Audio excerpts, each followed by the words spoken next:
Sebab itulah kenapa orang tanya saya. Kenapa?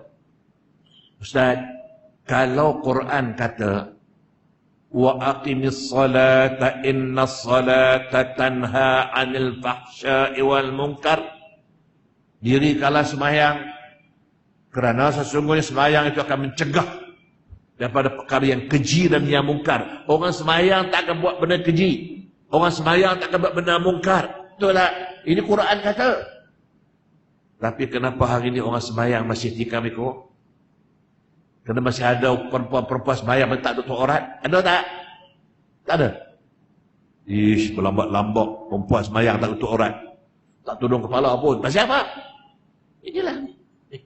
Kerana sembahyang yang dia buat itu belum tentu berperanan mencegah benda yang keji dan yang mungkar. Kalau tanya ustaz-ustaz lain, ustaz kenapa orang sembahyang buat mungkar ustaz? Macam-macam dia jawab. Tanya ustaz ni kenapa orang sembahyang buat mungkar ustaz? Macam ni dia jawab. Tanya saya senang saja dia jawab. Tuan-tuan, ulama-ulama tasawuf kata sembahyang ada 5 tingkatan. Sembahyang ada 5 peringkat. Oh, bukan sejenis oi sembahyang ni. Ya. Ada 5 peringkat. Peringkat yang paling corot sekali orang sembahyang. Tapi sembahyang dia duduk di kategori yang paling corot, yang kelima, yang dinamakan salatul jahilin. Salat orang-orang jahil. Hafah tak tahu. Baca ayat tak tahu makna. Angkat tangan pasal apa? Tak tahu. Pasal apa angkat lah. Pasal apa dia rokok? Tak tahu. Pasal apa sujud? Tak tahu. Hafah pun tak tahu. Ada kemungkinan sembahyang tuan duduk sini. Bila duduk di sini, tentang sah belum tentu lagi. Allah terima belum tentu lagi. Ni. Hari ini tuan-tuan kita sembahyang, kita tak nak kaji dah. Alah yang penting buat ustaz, kata dia. Saya pernah tegur seorang anak muda. Anak muda sembahyang, bayang tak betul. Memang tak betul, memang tak sah sembahyang dia. Saya tegur dia, saudara. Saya nampak saudara ni sembahyang tak betul sikit. Kok tanya saya, yang mana yang tak betul ustaz? Tak. Bila saya kata tak betul, dia kata Allah ustaz. Yang penting saya buat. Saya tak nak tinggal, kata dia. Saya tak nak tinggal sembahyang ustaz dia. Iyalah, kalau tak tinggal, tak betul. Buat apa? Buat penat aja. Ini. Mungkin duduk sini. Tuan-tuan, minta maaf ya. Saya tanya tuan-tuan. Nak tengok ilmu tuan-tuan jauh mana. Tak tanya Allah pasal apa kita rokok. Pasal apa kita sujud. Tak tanya lagi. Tanya pasal apa kita angkat jari aja. Tuan, semua amal-amal ni. Kenapa masa kita kata asyhadu an la ilaha illallah? Kenapa angkat jari? Siapa boleh jawab angkat tangan? Siapa boleh jawab? Seorang tak boleh jawab. Tak boleh. Tanya aku imam bila-bila dalam ni. Kenapa bila mana kita kata asyhadu an la ilaha illallah? Kenapa angkat jari? Siapa boleh jawab? Jahil, sah jahil. Memang sah jahil. Tak tahu satu. Banyak. Orang buat, kita buatlah.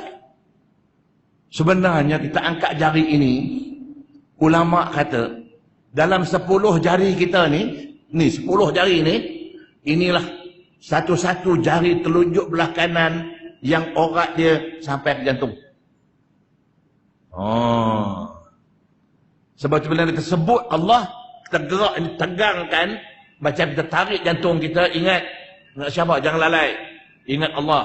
Macam kita tanam padi humah di gunung, di lereng bukit, tanam padi humah lereng bukit, burung turun makan, kita pun gantung tin, gantung tin, ikat tin tadi sampai ke rumah. Bila burung turun, tarik tali, tin bunyi, burung pun terbang. Sama lah ini. Asyhadu an la ilaha illallah. Tegangkan. Tarik jantung, ingatkan dia, sabar. Itu yang kita gerak jari tu. Apa seorang tak tahu? Jahil. Kenapa rokok? Lagi tak ada jawab. Kenapa sujud? Lagi tak ada jawab. Ayat baca makna apa? Tak tahu. Lagi tak ada jawab. Sah jahil. Duduk sini. Kalaulah sembahyang tu dia belajarlah, bergurulah, berkitablah. Belajar betul-betul. Khatam kitab sembahyang. Naik yang kedua. Yang keempat, yang dinamakan salatul adiyin, salat kebanyakan orang. Salat kebanyakan orang. Salatul adiyin. Ada lah. Dia akan sembahyang tu adat. Orang sembahyang lah. Puak sembahyang, dia pun sembahyang lah. Apa orang tak tahu. Ini, baru naik yang kedua.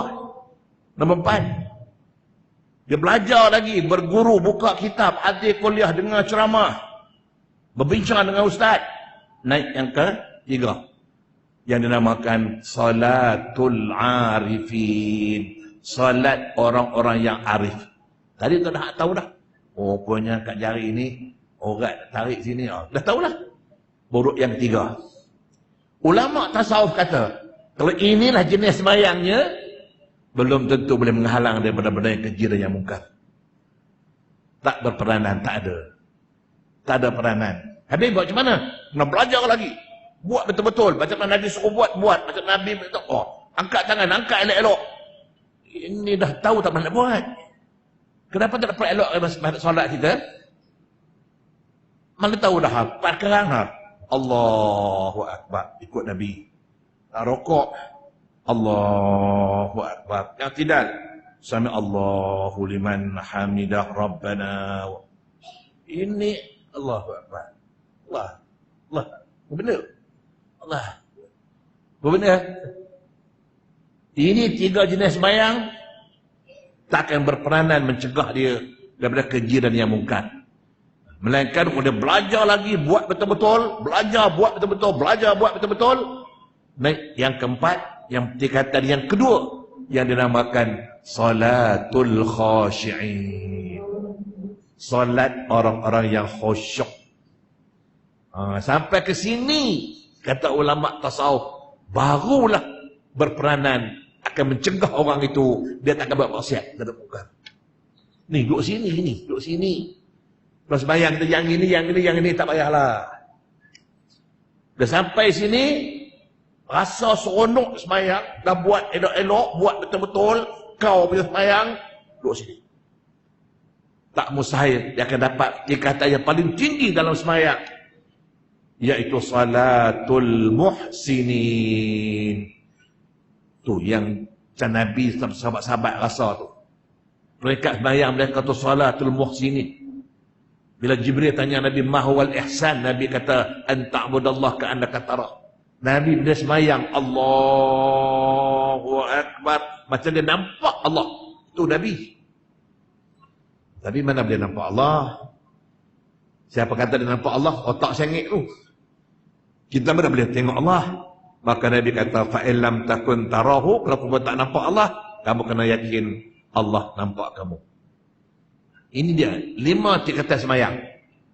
Salatul jahilin, salatul adiyin, salatul arifin, salatul khashi'in, salatul muhsinin. Tuan-tuan main duduk tak mana? Agak-agak lah duduk tak mana? Agak-agak lah. Fikirlah sendiri. Tuan-tuan, dan sembahyang kita nak perlu elok kan? Semakin elok sembahyang, lagi baik, lagi elok, lagi baik. Akan datang kebaikannya. Sempurna sembahyang, sah sembahyang, Allah terima sembahyang. Yang lain-lain pun carry forward, bawa. Pahala puasa dia, pahala sedekah, pahala dengar ceramah, pahala tinggal bawa. Tapi kalau sembahyang tak betul, sembahyang tak sah, sembahyang rajin buat, malas tak buat, atau langsung tak buat, habis. Habis tuan-tuan, habis.